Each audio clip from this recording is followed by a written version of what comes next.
It's never simple when you're ready to move on to a new house and have one to sell. Are you feeling like it's a logistical and financial dilemma? In today's video, we're going to take that overwhelming feeling away. We're going to tell you what to do first, what to do when, and how to pay for it all. Hi, I'm Jean. And I'm April. And stick around and keep watching this video to the end because we're going to give you our top 3 things to consider when moving into a new area.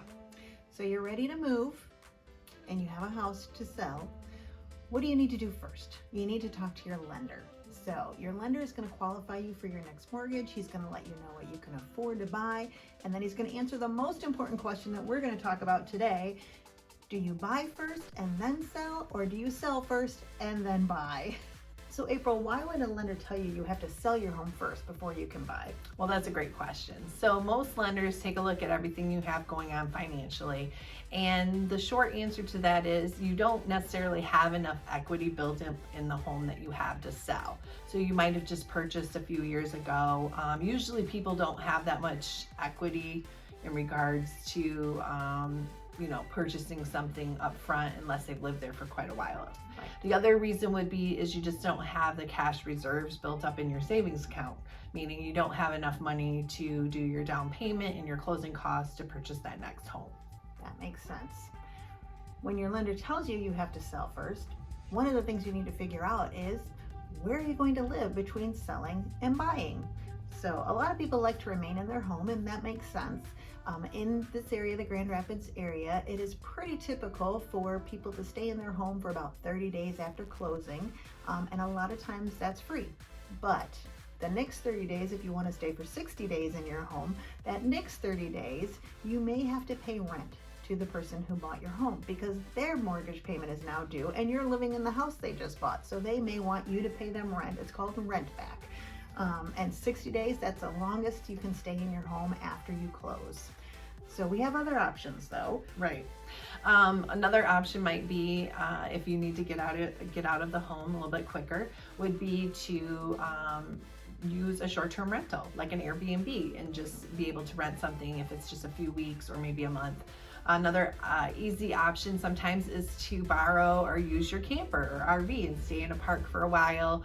Right now it's nice out, and so we have a few great months in Michigan here we can camp out, or a cabin or a cottage. Someone that you know, maybe you can stay in a cabin, or if you have a cottage, stay there for a little while. And then the last option that we don't always recommend right away is moving back in with relatives. So mom and dad, here we come.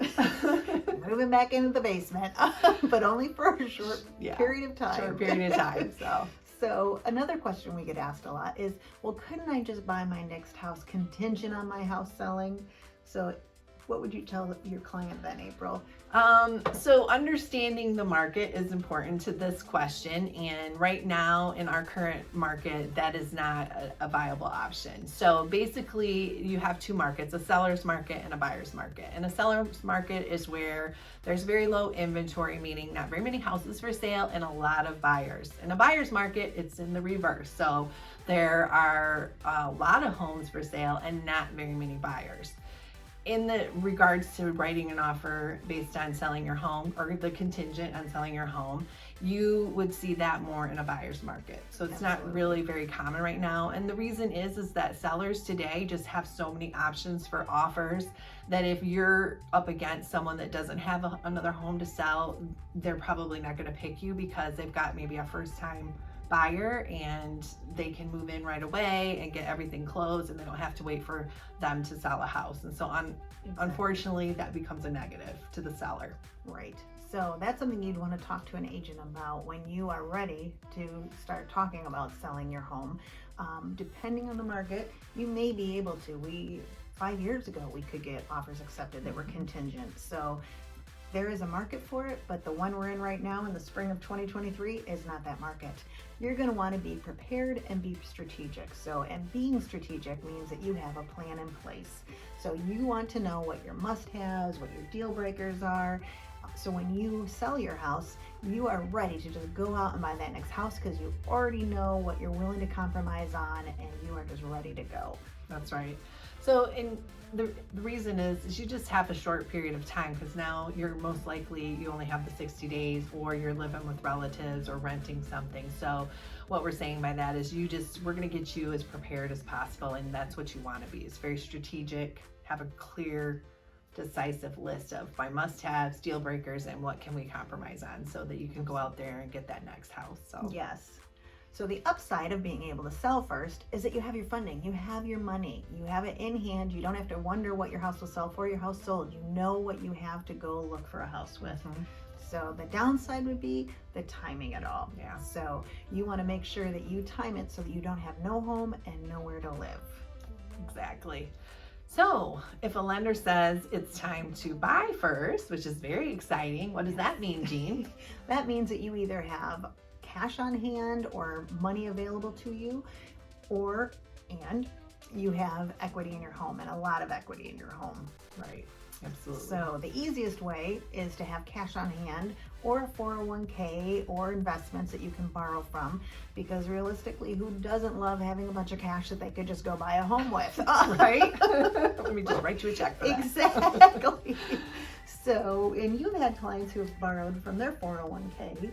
Yes. Right? Yeah. Unfortunately, not everybody has that pile of cash No, to they just go don't. buy a home. So a 401k is a great option, because some plans will allow you to borrow money to purchase another home. So that's one of the benefits.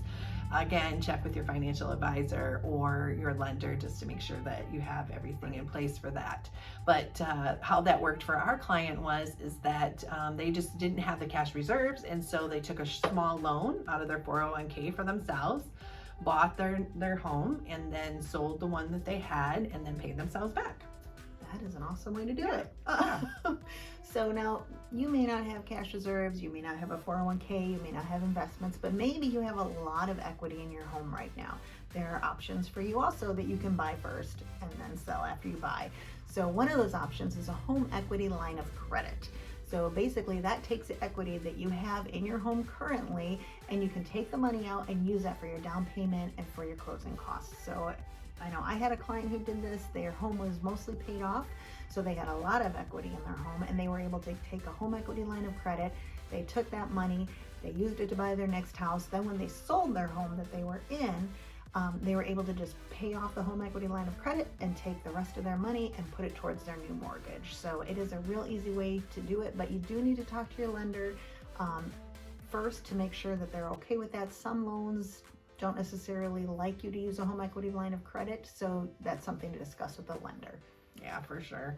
And the other option is what's called a bridge loan, or as one of our lenders has a program called Equity Forward. So depending on which lender you're using, but these are short loans that take the equity out of your current home and allow you to use that for your down payment and closing costs. And so once your new home closes and you sell your current one, then again, that gets paid off, and then it converts, or you just have a regular traditional mortgage after the bridge loan is paid off. Timing your sale of your home is also very important when you buy first. So you want to time when you sell your home with the possession of your new home, because 30 days after closing on that new home, your next mortgage is due. That's right. So as soon as your inspections are over, you're going to want to get that house on the market. So while you're waiting to buy that next home, there are a lot of things that you can do to get yourself ready to get your house listed, because you're going to go under contract, and then it's going to be time to sell your house. So some of those things you can be working on right now would be just decluttering, going through everything, packing things up, donating things. I mean, you're moving anyway, so you can start that option right now. You can also go through and do repairs and touch-ups and get things ready. Maybe do a little updating, maybe change out some lighting, maybe some cabinet hardware. An agent can help you with what is important to buyers right now. So, and then the other thing would be to just take care of those little things, because your home is going to be inspected by the buyer. Any of those little things that just don't quite work in your house, the honey-do list. Absolutely. So, and like April said, decluttering, and you may want to get a storage unit and move some things out of your home so your home looks bigger and brighter. Maybe you move everything into one stall of your garage. So just some things that you can do, and cleaning. You want to deep clean your home. You want to have a really nice, clean, sparkling home when you put it on the market.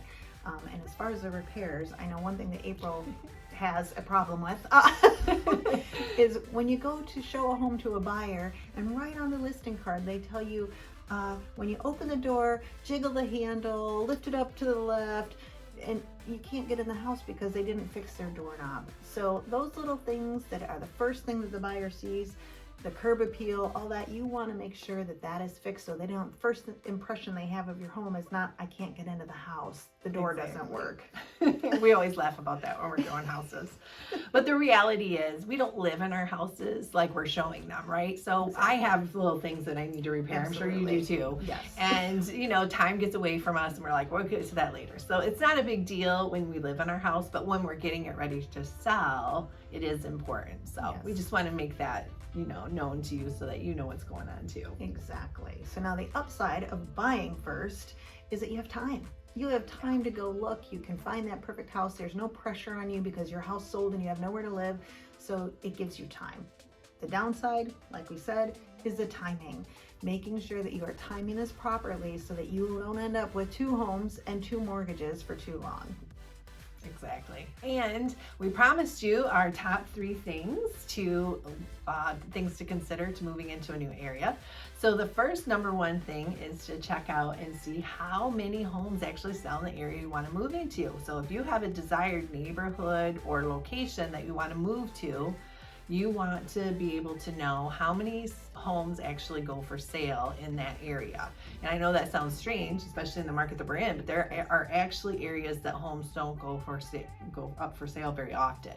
So something that you want, and an agent can help you with that as well. Exactly, because to your point, sometimes people don't move in that neighborhood. They love that neighborhood, it's very desirable, and so people just stay put. So if you are somebody who had to sell first and you need to buy quickly, you may not be able to get into that neighborhood.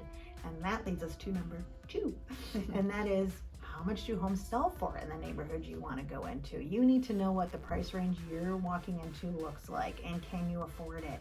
And that goes back to our must-haves and deal breakers. If you can't afford the neighborhood, or it's maybe right at the edge of your budget, maybe you can get into that neighborhood if you bought a fixer-upper. So are you willing to do that? Is that something you can compromise on, not have a move-in ready home and be able to get into a fixer-upper and have the neighborhood you want? Exactly, yeah. And the other thing you really need to consider, because you're making a big move again, right? So you want to make sure that you have this all thought out and make sure that the new area fits your needs as far as like commuting. Can you get to and from work easily? You don't want that to be an issue once you move. The school district, have you checked into the school district? And is it a desired school district that you want for your kids? Or if you don't have children right now, right? Thinking ahead. The other thing is does it offer the size that you need? Is the yard big enough because you want to have pets or you have 2 big dogs? Is the lot big enough? Is there acreage available in that area? Right. If you're looking to buy somewhere in the country, can you get a home on the acreage that you want? Yes, absolutely. So both of these options we've talked about today, the buying first or the selling first, they both require timing. They both require a plan and a strategy. So long before you're ready to move, you need to be talking to an agent, and you also need to talk to a lender so that you are all set and ready to go when you are ready to move. That's right. And so we can help you with a lender. Just watch our next video, The Advantages of a Local Lender.